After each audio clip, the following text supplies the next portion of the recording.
یعنی جو لنگڑا ہو، کانا ہو، یا جس کے کانوں میں سوراخ ہو، یا چڑا ہوا ہو، یا جس کی ہڈیوں کے اندر میخ تک نہ ہو، یہ جانور عقیقے کے اندر لگ جاتے ہیں۔ عام طور پر تم ان کی قربانی کر سکتے ہو، عقیقے میں کرو، ویسے ان کو ذبح کرو، لیکن قربانی کا جو مسئلہ ہے اس میں ذہن بنا لو کہ قربانی ہمارے لیے اللہ احکم الحاکمین کی طرف سے ایک بہت بڑا امتحان ہے۔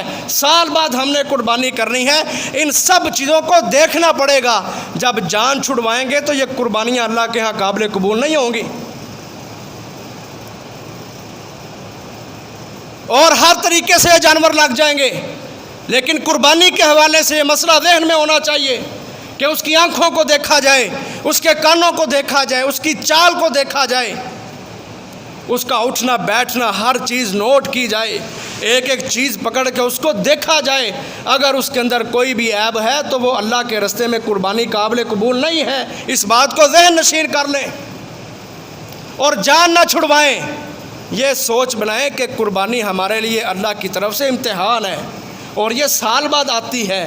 ہم نے اس جانور کے حوالے سے بھرپور کوشش کرنی ہے، اور عیوب و نقائص سے بالکل پاک جانور ہم نے اللہ کے راستے کے اندر قربان کرنا ہے۔ اس سے ہمیں یہ بھی سبق ملتا ہے کہ اللہ احکم الحاکمین کے راستے میں جب کوئی چیز خرچ کرو تو وہ بیکار سی اور بے بنیاد سی چیز اللہ کے راستے میں خرچ نہ کرو۔ اللہ تعالیٰ قرآن میں کہتے ہیں، فرمایا لن تنالوا البر حتی تنفقوا مما تحبون، تم نیکی اس وقت حاصل کرو گے جب وہ چیز اللہ کے راستے میں خرچ کرو گے جس چیز سے تم خود محبت کرتے ہو۔ جانور ہم نے اللہ کے راستے میں قربان کرنے ہیں، کیوں ہم جان چھڑوائیں؟ جی ٹھیک ہے، جس طرح کا آتا آنے تو قربانی کرنی ہے۔ محترم بھائیو، ان عیوب کو ذہن نشین کر لیں، آنکھوں کو بھی دیکھیں، کانوں کو بھی دیکھیں، اسی طرح اس کا لنگڑا پن دیکھیں، اتنا کمزور نہ ہو کہ اس کی ہڈیاں ٹوٹ چکی ہوں، کمزور ہوں، اسی طرح وہ جانور بیمار نہ ہو، صاف ستھرا صحیح سالم جانور، تندرست موٹا تازہ جانور اللہ کے راستے کے اندر قربان کرو۔ احادیث کے اندر موجود ہے کہ صحابہ کرام عید سے پہلے ہی اپنے جانور لے آیا کرتے تھے۔ کس لیے؟ کہ ہم ان کو گھروں میں رکھیں گے، ان کی دیکھ بھال کریں گے، بہترین چارہ ان کو ڈالیں گے اور موٹا تازہ کر کے اللہ کے راستے کے اندر قربان کریں گے۔ یہ ہے سوچ صحابہ کرام کی۔ آج ہمارے لوگ جان چھڑواتے ہیں۔ محترم بھائیوں، قربانی کی بڑی فضیلت ہے۔ نبی اکرم صلی اللہ علیہ وسلم فرماتے ہیں کل قیامت کے دن میزان میں جہاں انسان کے نیک اعمال کو تولا جائے گا، وہاں ان جانوروں کو اللہ احکم الحاکمین تولیں گے کہ یہ جانور میرے بندے نے میرے راستے کے اندر قربان کیا تھا۔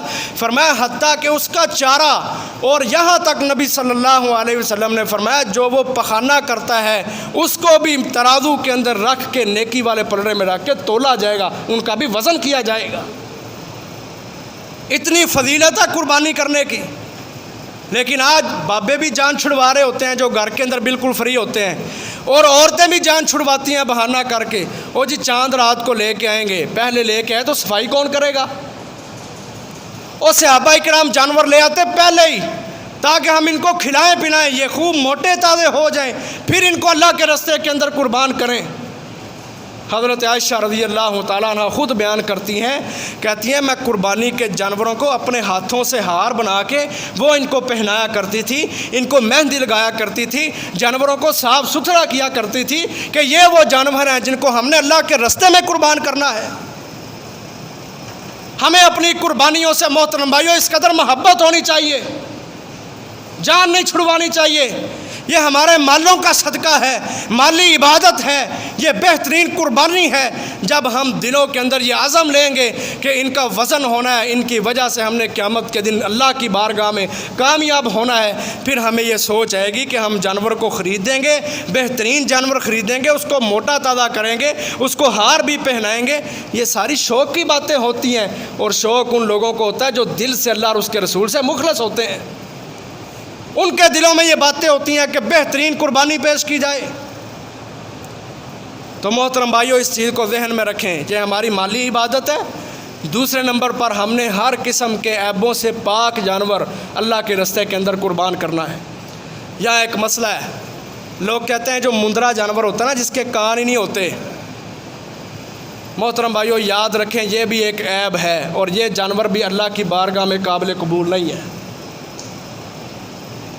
میں اختلافی بات نہیں کرتا، علماء کے اپنے مسئلے ہیں، ہر انسان کو اللہ نے ذہن دیا، دماغ دیا ہے، جو مجھے سمجھ آئی ہے، جو میرا موقف ہے اس حوالے سے، اور میں انشاءاللہ دلیل کے ساتھ بات کروں گا۔ نبی اکرم صلی اللہ علیہ وسلم نے، آپ ذرا اندازہ لگائیں، وہ جانور جس کا کان موجود ہے، ایک کان کے حوالے سے 5 باتیں کی ہیں کہ اس میں سوراخ نہ ہو، آگے پیچھے سے پھٹا نہ ہو، سائڈوں سے اور نیچوں سے چیرا نہ ہو۔ تو وہ جانور جس کا کان ہے ہی نہیں، اس کو اللہ احکم الحاکمین قبول کریں گے؟ بعض لوگ کہتے ہیں یہ نسل چلتی آ رہی ہے اس لیے کوئی حرج نہیں۔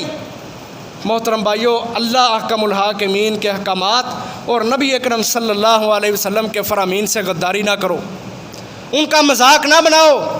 ایمان والے بندے کی یہ سوچ ہونی چاہیے کہ میرے اللہ کا حکم آ گیا، میرے نبی کا حکم آ گیا، میں فوراً اطاعت کروں گا۔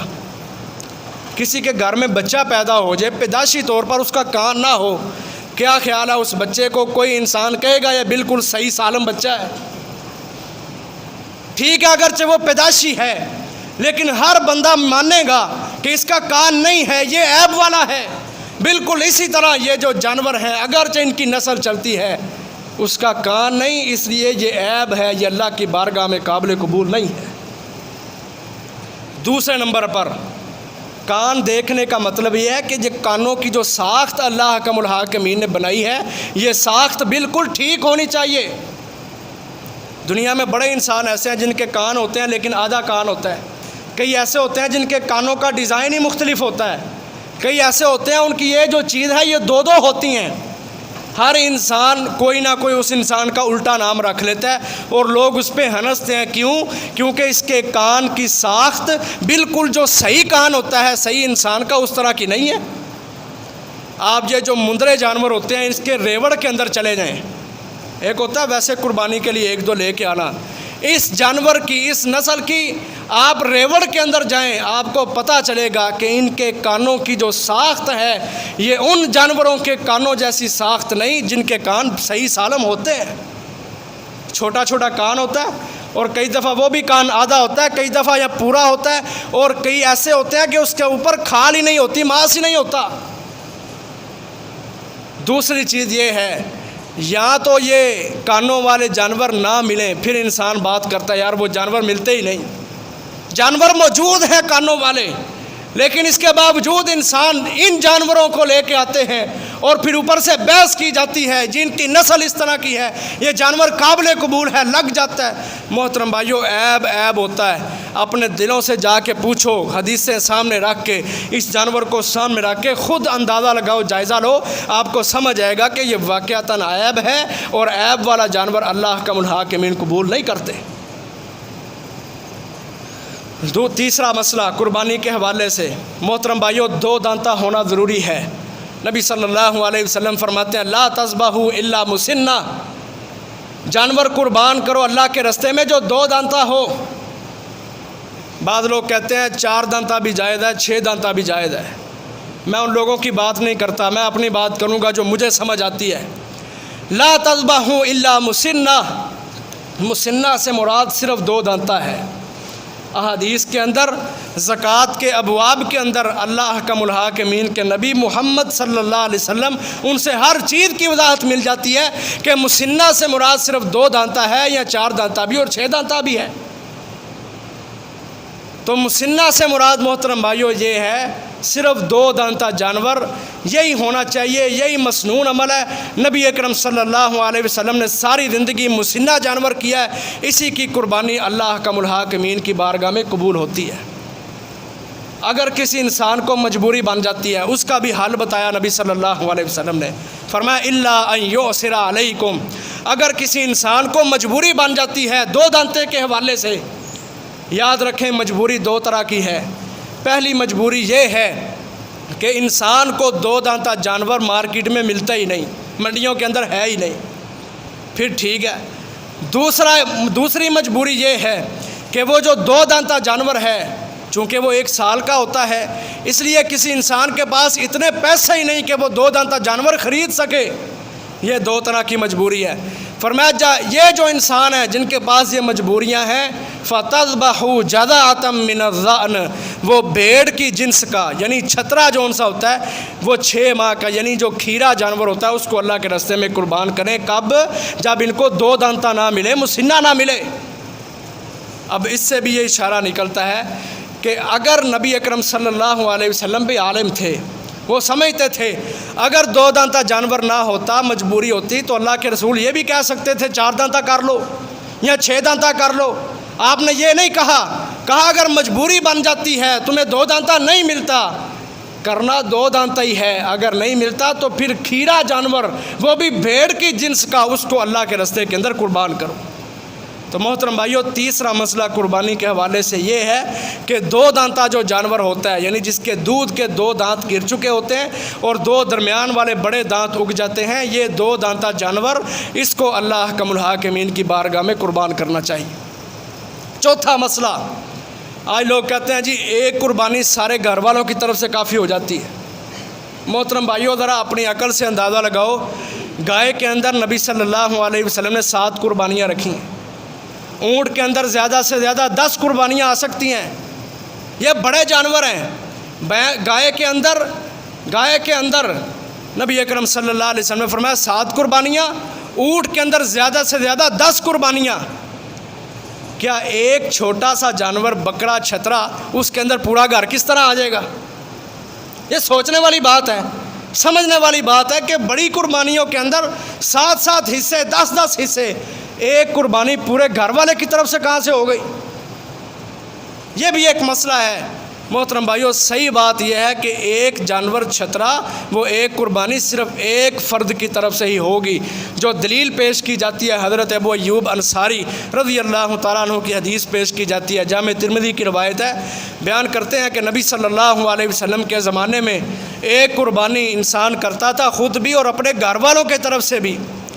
یہ دلیل پیش کرتے ہیں وہ لوگ کہ جو کہتے ہیں قربانی سارے گھر والوں کی طرف سے ہو جاتی ہے۔ محترم بھائیو، اس کا جواب یہ ہے کہ ابو ایوب انصاری رضی اللہ تعالیٰ عنہ اس حدیث میں حالات بتا رہے ہیں کہ جب نبی صلی اللہ علیہ وسلم مدینہ آئے، مکہ چھوڑ کے ہجرت کر کے آئے، حالات کمزور تھے، صحابہ کے پاس اتنا مال پیسہ نہیں ہوتا تھا کہ جس کے ساتھ وہ زیادہ قربانیاں خرید سکیں۔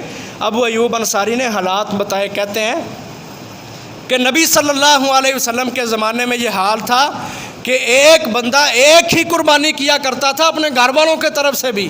مطلب یہ ہے کہ اس کے پاس اتنے پیسے نہیں ہوتے تھے کہ وہ زیادہ قربانیاں لے سکے۔ حالات بیان کیے، کہا اتنے ماڑے اور کمزور حالات تھے، ایک قربانی انسان کرتا تھا اپنی طرف سے بھی، اپنے گھر والوں کی طرف سے، یعنی پورے گھر سے ایک قربانی نکلا کرتی تھی۔ اور آج کے دور میں بھی اس طرح کے لوگ موجود ہیں جو غریب ہیں، جو قربانی نہیں کر سکتے، ان کے گھروں سے ایک قربانی نکلتی ہے۔ کہتے ہیں ابو ایوب انصاری، کہتے ہیں اب حالات بہتر ہو گئے اور لوگوں کے اندر فخر آ گیا ہے۔ فخر کیا ہے کہ اب لوگ 2 قربانیاں بھی کرتے ہیں، 3 4 بھی کرتے، یعنی ایک قربانی جو نکلتی تھی اس کا مطلب یہ ہے کہ حالات کمزور تھے، پورے گھر والوں کی طرف سے ایک قربانی نکلا کرتی تھی۔ جب حالات بہتر ہوئے تو وہی ابو ایوب انصاری کہتے ہیں کہ لوگ فخر کرنے لگ گئے قربانیوں میں کہ جہاں ایک قربانی نکلتی تھی اب 2 3 4 5 قربانیاں نکلتی ہیں۔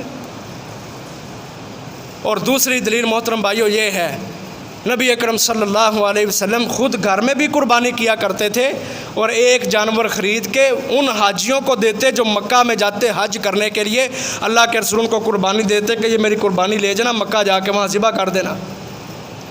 یہ دلیل ہے کہ اگر ایک قربانی کے اندر سارے ہی آ جاتے ہیں تو اللہ کے رسول صلی اللہ علیہ وسلم کو کیا ضرورت ہے کہ ایک قربانی وہ اپنے گھر میں بھی کرتے ہیں اور ایک قربانی کو وہ اسپیشل مکہ بھی بیچ رہے ہیں کہ وہاں جا کے قربان کر دینا۔ اور خود نبی اکرم صلی اللہ علیہ وسلم نے 100 قربانیاں بھی کی ہیں، 100 اونٹ نہر کیے خود نبی صلی اللہ علیہ وسلم نے، جن میں سے تھوڑے سے خود نہر کیے، باقی حضرت علی کو کہا ان کو نہر کر دو، اور اپنی بیویوں کی طرف سے علیحدہ ایک گائے نبی صلی اللہ علیہ وسلم نے اللہ کے راستے کے اندر قربانی پیش کی۔ تو یہ بھی مسئلہ ذہن میں رکھیں کہ ایک قربانی وہ صرف ایک فرد کی طرف سے ہوگی، اگرچہ وہ گھر کا ذمہ دار ہے، پورا گھر اس ایک قربانی کے اندر شامل نہیں ہو سکتا۔ اور آخری بات محترم بھائیو قربانی کے حوالے سے وہ یہ ہے کہ آج دنیا کے اندر بڑا شوشہ چل رہا ہے، جی بھینس کی قربانی بھی ہو جاتی ہے، اور وہ کہتے ہیں جی اللہ تعالیٰ نے قرآن مجید میں جو جانور بتائے ہیں وہ 8 قسم کے جانور ہیں، ٹوٹل 4 جانور ہیں، جب ان کا جوڑا بنایا جائے تو وہ 8 بن جاتے ہیں، چھترا چھتری، بکرا اور بکری، اونٹ اور اونٹنی، اور اسی طرح گائے اور ویڑا۔ یہ جو جانور ہیں ان کی قربانی خود اللہ کا الحاکمین نے قرآن مجید میں بتائی ہے۔ اب اللہ نے لفظ بولا گائے کے لیے بقر، لفظ بقر، یہ بات ذرا علمی ہے، اس کو سمجھنا۔ لفظ بقر بولا جس کا معنی ہے گائے۔ اس سے بعد علماء نے یہ دلیل نکال لی، کہتے ہیں لغت کے اعتبار سے، یعنی وہ لوگ جو عربی جانتے ہیں، عربی کی گرامر لکھنے والے ہیں، لغت جاننے والے لوگ، انہوں نے کہا جی یہ بقر، یہ گائے، یہ بھینس کی ایک جنس ہے، جس طرح گائے ہوتی ہے اس طرح بھینس ہوتی ہے، لہذا بھینس کی قربانی بھی جائز ہے۔ محترم بھائیو، یہ اللہ اور اس کے رسول کی تعلیمات کے ساتھ انصاف نہیں ہے۔ آپ دیکھیں کہ لفظ غنم عربی زبان کا ایک لفظ ہے غنم، غین نون اور میم۔ یہ جو لفظ ہے نا غنمن، اس کے اندر بکری بھی آ جاتی ہے اور چھترا بھی آ جاتا ہے، یعنی دونوں چیزیں آ جاتی ہیں۔ لیکن اس کے باوجود اللہ نے جب قربانی کے جانور بتائے وہاں بھیڑ کا الگ ذکر کیا اور بکری کا الگ ذکر کیا، من الضأن اثنین ومن الماعز اثنین، کہا چھترا چھتری اور بکرا بکری الگ ذکر کیا۔ اگر بھینس کی قربانی بھی مشروع ہوتی، مسنون ہوتی، تو اللہ بکر کے ساتھ بھینس کی جو عربی بنتی ہے جاموس، اس کا بھی ذکر کر دیتے، لیکن اللہ احکم الحاکمین نے تو ایسا کوئی ذکر ہی نہیں کیا۔ اللہ تعالیٰ نے ایک لفظ بولا بکر، اس کا معنی گائے، کہا اس کو قربان کرو اللہ کے راستے میں، یہ 8 قسم کے جانور ہیں۔ اور دوسری بات ان کو سمجھانے کے لیے، وہ لوگ جو بھینس کی قربانی کو جائز قرار دیتے ہیں، ان کے لیے دوسری بات سمجھانے والی یہ ہے کہ ان کی تو طبیعتیں مختلف ہوتی ہیں۔ بھینس کا مزاج اور ہوتا ہے، طب کے اعتبار سے بھی ان کا مزاج اور ہے، اور ویسے بھی اور طرح کے جانور ہیں۔ بھینس دیکھ لو، بھینس اور گائے، کھال کا بھی فرق ہے، ان کے دودھ کا بھی فرق ہے، اور طبی اعتبار سے ان کی گوشت کی جو تاثیر ہے اس کا بھی فرق ہے، ایک جیسا نہیں ہے۔ اور پھر یہ لوگ جو بھینس کی قربانی کو جائز قرار دیتے ہیں، اگر ان کو کہا جائے نا جی پھر ہرن بھی قربان کر لینی چاہیے کیونکہ وہ تو بکری کی جنس کے ساتھ ملتی ہے، تو کہتے ہیں نہیں جی ہرن کی قربانی نہیں کرنی۔ اسی طرح نیل گائے کی بھی قربانی نہیں کرنی، جی ان کی کیوں نہیں کرنی؟ جی وہ آپس میں ملتی نہیں۔ اور محترم بھائیو، جو شبہ والے کام ہوتے ہیں نا، نبی صلی اللہ علیہ وسلم فرماتے ہیں جس نے اپنے آپ کو شبہ والے کاموں سے بچا لیا، اس نے اپنا ایمان بھی بچا لیا، اس نے اپنا دین بھی بچا لیا۔ اب گائے کے اندر تو کسی کو شبہ نہیں، یہ تو صاف ٹھوس حکم ہے، ایک مضبوط نص ہے۔ اور جو لوگ بھینس کی قربانی کہتے ہیں، محترم بھائیوں میرا چیلنج ہے، نہ قرآن سے ان کے پاس کوئی دلیل ہے، نہ حدیث سے رسول صلی اللہ علیہ وسلم سے ان کے پاس کوئی دلیل ہے۔ وہ یہ ثابت ہی نہیں کر سکتے کہ نبی صلی اللہ علیہ وسلم نے بھینس کی قربانی کی، یا صحابہ اکرام نے کی، یا تابعین نے کی، یا تبع تابعین نے کی۔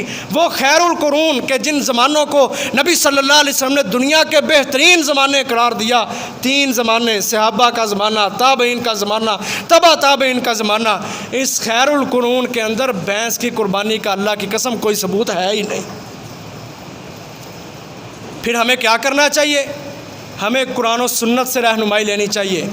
میرے اللہ نے بتا دیا یہ 8 قسم کے جانور ہیں، بس میں یہی کروں گا، اس سے آگے نہیں جاؤں گا۔ اور جو لوگ بھینس کی قربانی کا فتویٰ دیتے ہیں وہ لغت کے اعتبار سے دیتے ہیں۔ محترم بھائیو ذرا اپنے دلوں سے پوچھو، اللہ نے آسمان سے قرآن اور حدیث اتاری ہے یا لغت اتاری ہے؟ قرآن اتارا ہے، حدیث آسمانوں سے آئی ہے۔ جب مسلمان قرآن و سنت سے رہنمائی لیں گے پھر یہ ہدایت والے بنیں گے۔ لغت اللہ کا الحاکمین نے آسمانوں سے نہیں اتاری۔ قیاس بھی اس وقت ہوتا ہے جب قرآن و سنت میں کسی مسئلے کی صحیح نص موجود نہ ہو، صحیح حکم موجود نہ ہو، پھر قیاس ہوتا ہے۔ صحیح حکم موجود ہے، 8 قسم کے جانور موجود ہیں، خود نبی صلی اللہ علیہ وسلم نے یہ قربان کیے ہیں، پھر اس سے آگے بڑھنا ایسا ہی ہے کہ مسلمانوں کوئی بندہ یہ عقیدہ بنا لے کہ دین اسلام مکمل نہیں ہے۔ دین اسلام تو مکمل ہے۔ جو انسان باہر جاتا ہے بھینس کی قربانی یا ایک قربانی سارے گھر والوں کی طرف سے اپنے پاس سے اجتہادی مسئلے بناتا ہے، وہ یہ عقیدہ رکھتا ہے کہ دین اسلام مکمل دین نہیں ہے۔ جو بندہ ان باتوں پہ خوش ہو جاتا ہے کہ میرے اللہ نے یہ حکم دیا، میرے نبی نے یہ حکم دیا، میرے نبی کے احکامات کے اندر یہ چیز شامل ہے کہ انہوں نے صرف ان جانوروں کی قربانی کی، میں بھی انہی جانوروں کی قربانی کروں گا، یہ وہ بندہ ہے جو خالص ایمان والا ہے اور جو دین اسلام کو مکمل دین سمجھتا ہے۔ جو آگے جاتا ہے وہ دین اسلام کو مکمل نہیں سمجھتا۔ تو محترم بھائیوں، قربانی کے حوالے سے یہ چند مسائل تھے، ان کو اپنے ذہن نشین کر لیں، اور قربانیاں خریدنے جائیں تو ان چیزوں کا خاص دھیان رکھیں، اس کے کانوں کو دیکھیں، اس کی آنکھوں کو دیکھیں، اسی طرح اس کو چلا کے دیکھیں، لنگڑا پن اور اتنا کمزور جانور کہ جس کی ہڈیاں ہی بیکار ہو چکی ہوں، یہ سارے کے سارے عیب دیکھ کے پھر قربانیاں لے کے آئیں اور اللہ کا شکر ادا کریں کہ ہم نے بے عیب جانور اللہ کے رستے کے اندر قربان کیا ہے۔ محترم بھائیوں، پھر آخر میں یہ بات کرتا ہوں کہ جان نہ چھڑوائیں، یہ نہ سوچیں کہ ٹھیک ہے قربانی کرنی ہے جو بھی ہو کر دیں، قربانی ہمارا امتحان ہے، یہ ذہن میں بات بٹھا لیں۔ اس لیے وہی جانور ہم اللہ کے راستے میں قربان کریں گے جن کا اللہ نے حکم دیا اور محمد صلی اللہ علیہ وسلم نے عمل کر کے دکھایا۔ اس سے باہر نکلیں گے تو ہمارے ایمان کمزور ہیں، ہمارے عقیدے خراب ہیں۔ حضرت عبداللہ بن عباس رضی اللہ تعالیٰ عنہما کا ایک قول ہے، تفسیروں کے اندر لکھا ہوا ہے، وہ پتہ کیا کہا کرتے تھے جب ان کے سامنے اس طرح کے لوگ آتے نا جو قربانی کے مسئلوں میں جان بوجھ کر اختلاف کرتے، نہیں جی یہ بھی لگ جاتا ہے، یہ بھی جائز ہے، فلانا بھی جائز ہے، وہ کہا کہتے اللہ کا شکر ادا کرو کہ اللہ احکم الحاکمین نے ابراہیم علیہ السلام سے بیٹے کی قربانی نہ لی، بلکہ اللہ نے اس کے بدلے میں ایک مینڈا بھیج دیا کہ اس کی قربانی کرو۔ کہتے اللہ کا شکر ادا کرو، اگر تمہیں اپنے بچے ذبح کرنے پڑ جاتے تو پھر تم کیا کرتے؟ یہ اللہ کا احسان ہے تمہارے اوپر کہ اللہ نے ان کے بچے کو چھڑوا کے وہاں ایک چھترا بھیج دیا، مینڈا بھیج دیا، کہا اس کو قربان کرو اللہ کے راستے میں۔ کہا یہ اللہ کا احسان سمجھو، اور جو پابندیاں نبی صلی اللہ علیہ وسلم نے بتا دی ہیں قربانی کے حوالے سے، ان پابندیوں میں رہ کے جانور خریدو اور اللہ کے راستے میں قربان کرو، اللہ کا شکر ادا کرتے جاؤ، اس سے تمہاری عبادت بھی پوری ہو جائے گی، مالی عبادت بھی پوری ہو جائے گی، اور تمہاری قربانی بھی مسنون ہو جائے گی۔ اللہ تعالیٰ سے دعا ہے اللہ تعالیٰ ہم سب کو قربانی کے حوالے سے جو مسائل ہیں قرآن و سنت کی روح سے ان کو سمجھنے کی توفیق عطا فرمائے۔ وآخر دعوانا الحمد للہ رب العالمین۔